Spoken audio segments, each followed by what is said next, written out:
அதிமுக பொதுச் செயலாளர் எடப்பாடி பழனிசாமி தனது குடும்பத்தினருடன் திருப்பதிக்கு சென்று சாமி தரிசனம் செய்தார். மக்களவைத் தேர்தலுக்கான பணிகளில் அரசியல் கட்சிகள் தீவிரமாக ஈடுபட்டு வருகின்றன.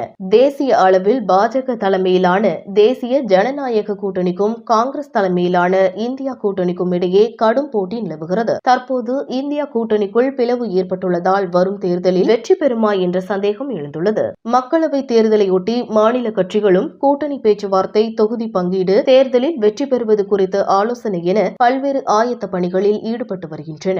இந்த நிலையில் மக்களவைத் தேர்தல் நெருங்கி வரும் நிலையில் அதிமுக பொதுச் செயலாளர் எடப்பாடி பழனிசாமி தனது குடும்பத்தினருடன் திருப்பதிக்கு ஆன்மீக பயணம் சென்றுள்ளார். திருப்பதி மலையில் உள்ள VIP விருந்தினர் மாளிகைக்கு சென்ற அவருக்கு தேவஸ்தான அதிகாரிகள் எடப்பாடி பழனிசாமியை வரவேற்றனர். நேற்று மாலை அவர் வராகசாமி கோவிலுக்கு குடும்பத்துடன் சென்று வழிபட்டார். தொடர்ந்து கோவிலிலேயே ஒரு இடத்தில் அமர்ந்த எடப்பாடி பழனிசாமி 2 கண்களையும் மூடி அப்படியே தியானத்தில் மூழ்கினார். சிறிது நேரம் அங்கு அமர்ந்து தியானம் செய்த அவர் பிறகு VIP விருந்தினர் மாளிகைக்கு திரும்பியதாக கூறப்படுகிறது. தொடர்ந்து இன்று காலை அவர் தனது குடும்பத்தினருடன் ஏழுமலையானை தரிசனம் செய்தார்.